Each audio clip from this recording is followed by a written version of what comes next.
music-loving sisters and brothers near and far. Today, I like to talk about a different band than I've been talking about. I've been covering Rush a lot lately, with no apologies. Absolutely my favorite band in the world.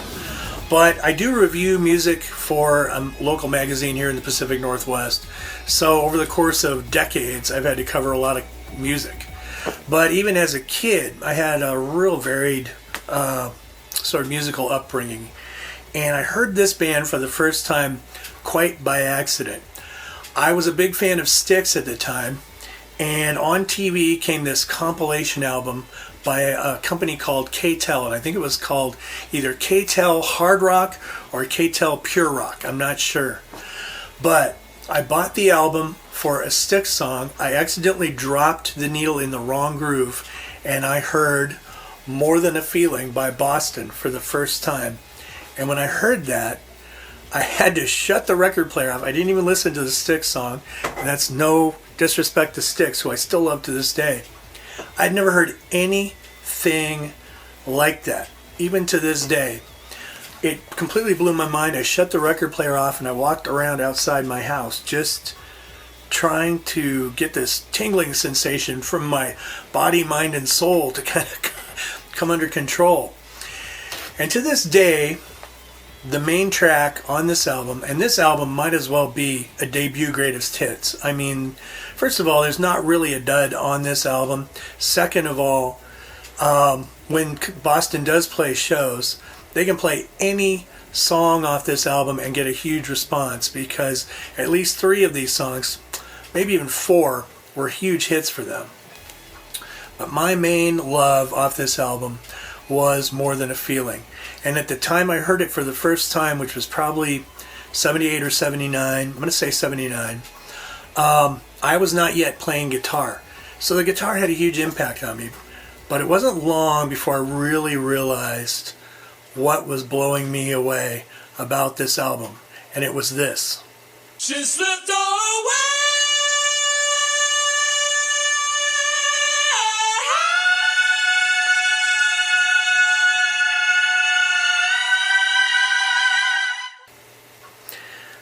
The late, great Brad Delp. To this day, for my money, the greatest male vocalist in pop and rock history. Now, I know that's subjective, and the Professor of Rock has a really good video out right now, sort of going head-to-head with other vocalists of the time, Robert Plant, Freddie Mercury, Steve Perry.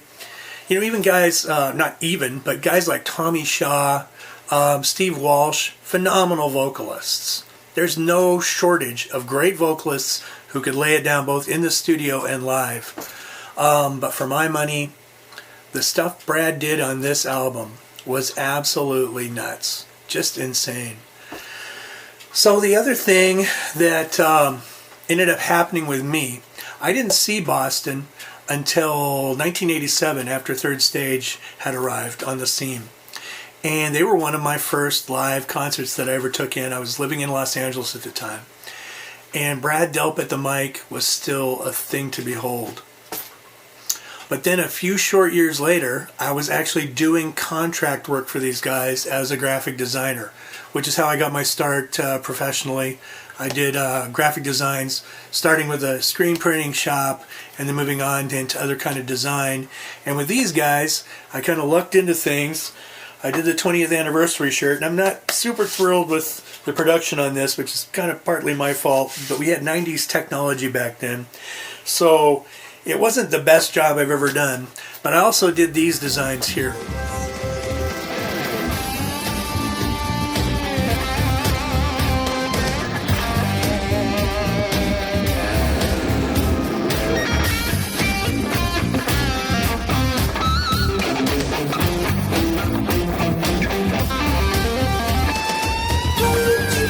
I'm still pretty proud of those and the way they came out overall.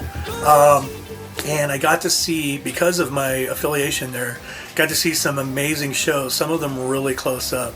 And meet a few of the band members, the later band members, Gary Peel, David Sykes, Curly Smith. I talked a little bit to Fran Cosmo, who was a phenomenal addition to the band. I'll probably get onto that when I go over Walk On at some point, later point. But working with these guys, or with their touring company, I never really dealt with Tom Scholz directly. Amazing guy, and I think the story has already been well told in terms of how Tom essentially crafted this album as a DIY basement project over the course of years, and shopped the demos from that, which you can find online. I have a CD of them here somewhere that I got like 25 years ago. And you can hear the genius of Tom Scholz. You can hear amazing vocals by Brad Delp. And there's some really interesting change-ups to certain songs. Hitch a Ride was originally called San Francisco Day. And Rick Beato has a good presentation on that too, if you want to look that up. He goes through it at length, and it's really cool. So if you want to hear the Boston demos and how these songs really were in their embryonic stage, that's a good way to go. But, you know, Boston took a lot of heat for being what people called corporate rock. And what most people didn't realize, and they're starting to now, is that Boston was a DIY basement project. That wasn't crafted in a corporate boardroom. Now, when the final tracks were recorded, my understanding is that Tom recorded by himself, mostly in the basement, with probably snakes out to a recording truck. Those tracks were sent out to Los Angeles, where Brad cut, I believe, all of his vocals and Let Me Take You Home Tonight. And I think he may have been cutting Let Me Take You Home Tonight with the rest of the band out in LA, while Tom was working on the rest of the tracks, the instrumental tracks, in the Boston area in that basement. And the rest of the band was sort of running interference with producer John Boylan to kind of keep the record company off Tom's back. And I'm really glad they did, because there was no other way to really capture this sound. I've got some Boston gear that I'll also show here.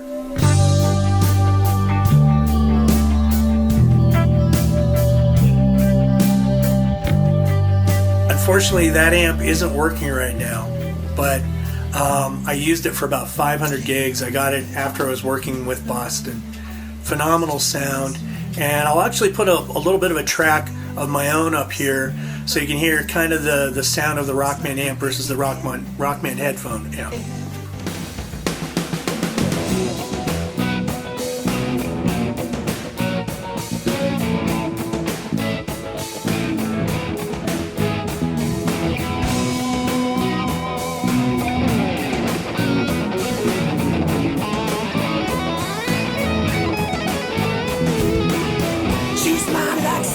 So yeah, every guitar on that particular track is through the Rockman, I believe direct. I don't even think I used speaker emulation.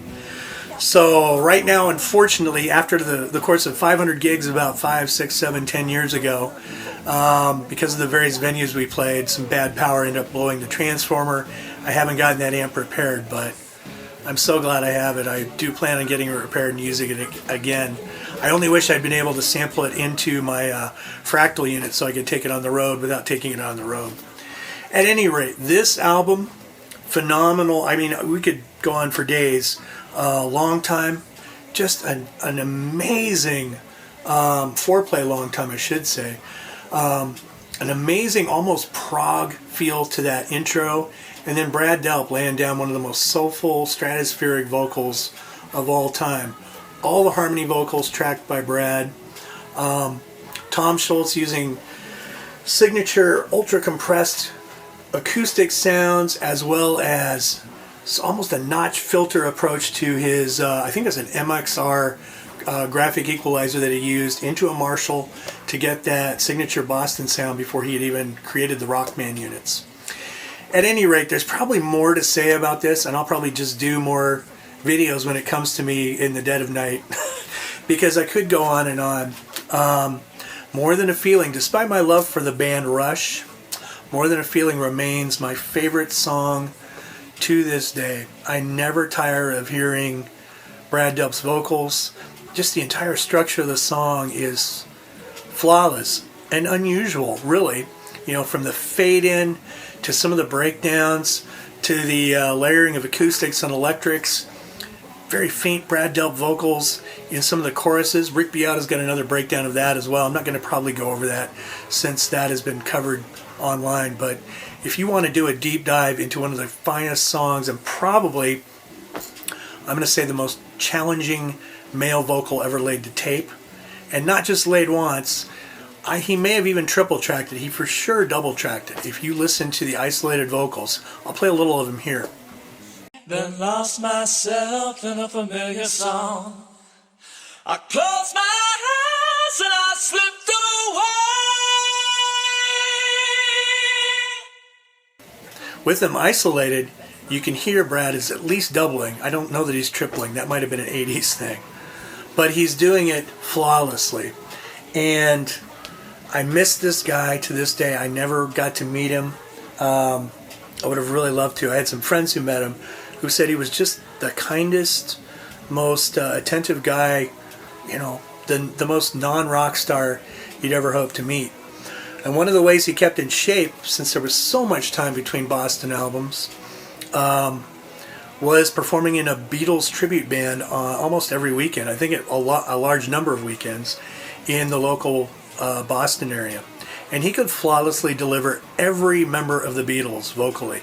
And Jim Masdea, the original Boston drummer, really did a great job of explaining on, I believe, History of Rock, how Brad had come to his approach to vocals. Through his singing probably endlessly to Beatles records, he developed a mixed voice where he could bring his head voice down into his chest voice and have this seamless blend. Gave him tremendous range and tremendous warmth. But I, to this day, will challenge you to find a vocalist who is so precise while being so soulful without the use of computers. You're going to be hard pressed to find it. Tommy DiCarlo, the current vocalist for Boston, does a tremendous job. David Victor was in there, did a great job. Michael Sweet stood in there for a while. Fran Cosmo, absolutely love that guy. Obviously, those guys don't appear on these first 3 Boston albums, but they really helped to extend the Boston legacy. And probably more to say about this, but I think that's going to be it for now. One of my all-time favorite albums. Just really feel lucky to have worked even in a small way with these guys through the 90s was when I was there. And we're coming up on the 50th anniversary. I did the 20th anniversary shirt. And we're coming up on the 50th anniversary in 2 years of this album, which is astounding to me. But even today, you'll hear this thing every day on the radio, one of these cuts. And it really holds up time after time. At any rate, that's it for me. Boston debut album, 17 million units sold the last time I checked, and just one of the greatest debuts, maybe the greatest debut of all time. Take care.